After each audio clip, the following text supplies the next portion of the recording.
CBCID காவலில் எடுத்து விசாரிக்க சுர்ஜித் மற்றும் அவரது தந்தை சரவணகுமார் எதிர்ப்பு தெரிவித்துள்ளனர். வழக்கின் விசாரணைக்கு இருவரும் முட்டுக்கட்டையாக செயல்படுவதாக கவின் குடும்பத்தினர் தற்போது குற்றம் சாட்டி வருவதை அண்மை செய்தியாக பார்த்து வருகிறோம். கவின் ஆணவ கொலை வழக்கை திசை திருப்ப முயல்வதாக அவரது குடும்பத்தார் தற்போது குற்றம் சாட்டியுள்ளனர்.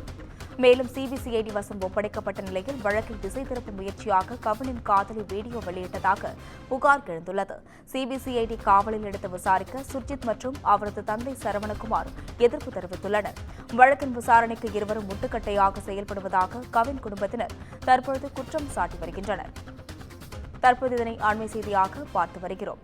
கவினின் ஆணவ கொலை வழக்கை திசை திருப்ப முயல்வதாக அவரது குடும்பத்தார் தற்பொழுது குற்றம் சாட்டியுள்ளனர். இந்நிலையில் சிபிசிஐடி வசம் ஒப்படைக்கப்பட்ட நிலையில் வழக்கை திசை திருப்பும் முயற்சியாக கவினின் காதலி வீடியோ வெளியிட்டதாகவும் சிபிசிஐடி காவலில் எடுத்து விசாரிக்க சுர்ஜித் மற்றும் அவரது தந்தை சரவணகுமார் எதிர்ப்பு தெரிவித்து வருவதாகவும் வழக்கின் விசாரணைக்கு இருவரும் முட்டுக்கட்டையாக செயல்படுவதாக கவின் குடும்பத்தினர் தற்பொழுது குற்றம் சாட்டி வருகின்றனர். தற்போது இதனை அண்மை செய்தியாக பார்த்து வருகிறோம். கவின் ஆணவ கொலை வழக்கை திசை திருப்ப முயல்வதாக அவரது குடும்பத்தார் குற்றம் சாட்டியுள்ளனர். சிபிசிஐடி வசம் ஒப்படைக்கப்பட்ட நிலையில் வழக்கை திசை திருப்பும் முயற்சியாக கவினின் காதலி வீடியோ வெளியிட்டதாக புகார் எழுந்துள்ளது. இதுகுறித்து கூடுதல் விவரங்கள் வழங்குவதற்காக செய்தியாளர் சிவக்குமார் இணைப்பில் உள்ளார்.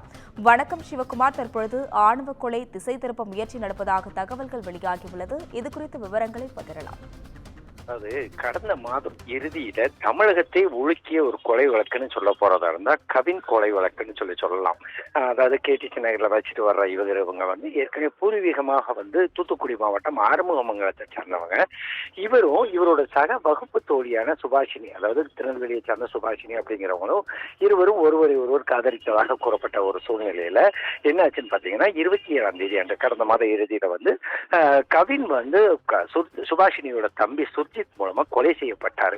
அதாவது என்னன்னா சக வகுப்பு வெவ்வேறு ஒரே மதத்தை சார்ந்தாலும் வெவ்வேறு இனத்தை சார்ந்த இவர்கள் அவரை வெட்டி படுகொலை செஞ்ச விவகாரம் ஆணவ படுகொலையாக வழக்கு பதிவு செய்யப்பட்டது.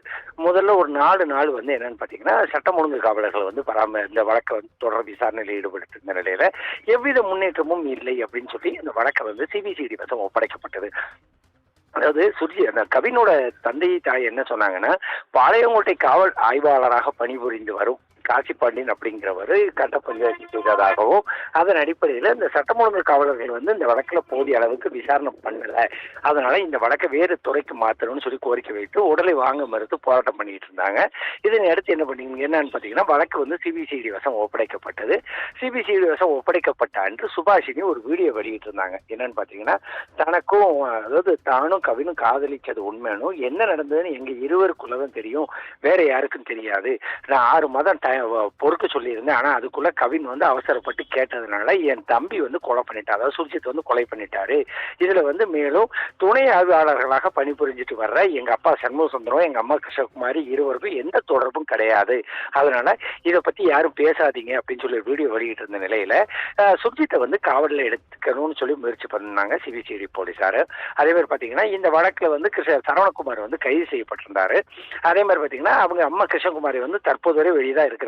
அவங்க கைது செய்யல. ஏன்னா வழக்குல அவங்க இருவருமே உதவி ஆய்வாளர் அப்படிங்கிறப்ப சரவணகுமாரை கைது செய்ய வேண்டிய ஒரு சூழ்நிலையில போலீசார் கைது செய்து சிறையில் அடைக்கப்பட்டாங்க. மகனும் தந்தையும் பாளையங்கோட்டை காவல் நிலையத்தில் சிறையில் அடைக்கப்பட்ட நிலையில அவர்களுக்கு முதல் கட்டமா நீதிமன்ற காவல் 7ஆம் தேதி வரை நீட்டிக்கப்பட்டது, அதாவது இன்னைய வரைக்கும் நீட்டிக்கப்பட்டது. இந்நிலையில இந்த வழக்கை சிபிசிஐடி போலீசார் என்ன கோரியிருந்தாங்கன்னா இருவரையுமே கொஞ்சம் கஸ்டடியில் எடுக்கணும், அதாவது எடுத்து சிபிசிஐடி கஸ்டடி எடுத்து அதன் அடிப்படையில் வழக்கை விசாரணை பண்ணணும் அப்படின்னு சொல்லி கோரிய நீதிமன்றத்தில் மனுவை தாக்கல் செஞ்சிருந்தாங்க. முதல் கட்டமா எதிர்ப்பு தெரிவிக்கப்பட்ட நிலையில 2வது கட்டமாக தற்போதும் சிபிசிஐடி எங்களை கஸ்டடியில் எடுக்கக்கூடாதுன்னு சொல்லி சுர்ஜித்தும் அவரது தந்தையான சரவணகுமார் இருவருமே கடும் எதிர்ப்பை தெரிவிச்சிட்டு இருக்கிறாங்க.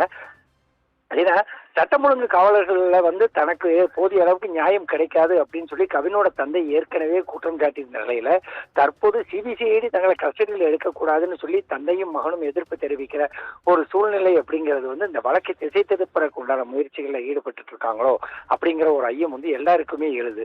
அதாவது வழக்கு குற்றப்புலனாய்வு கையில இருக்கிற வரைக்கும் எந்த முன்னேற்றமும் இல்லை அப்படின்னு சொல்லி கவினோட தந்தை குற்றம் சாட்டியது தற்போது உண்மையாக இருக்கலாம் அப்படின்னு சொல்லி ஒரு சந்தேகம் தற்போது எழும்பக்கூடிய ஒரு சூழ்நிலையில அந்த வீடியோவானது மேலும் அந்த சந்தேகத்தை வலுவூட்டிச்சு.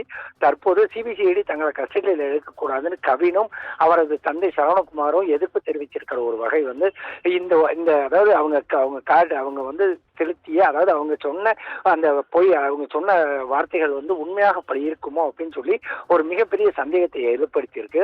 தற்போது 14ஆம் தேதி வரை வந்து அவர்கள் இருவருக்கும் வந்து நீதிமன்ற காவல் வச்சிட்டு இருக்கிற ஒரு சூழ்நிலையில இந்த வழக்கின் போக்கானது எப்படி மாறப்போகுது அப்படிங்கறது இனிமேதான் பார்க்கணும். ஏற்கனவே 48 நாளுக்குள்ள இந்த வழக்கை வந்து முடிக்கணும் அப்படின்னு சொல்லி உயர்நீதிமன்ற கிளை வந்து உத்தரவிட்டு இருக்கிற ஒரு சூழ்நிலையில தற்போது இவர்கள் எதிர்ப்பு தெரிவிச்சிருக்கிறது வழக்கை மேலும் திசை திருப்பதற்கு உண்டான முயற்சியா இருக்குமோ அப்படின்னு சொல்லி சிபிசிஐடி தரப்புல வந்து ஒரு சந்தேகமானது எழுப்பப்பட்டிருக்குது. அஸ்வினி, விவரங்களுக்கு நன்றி சிவகுமார்.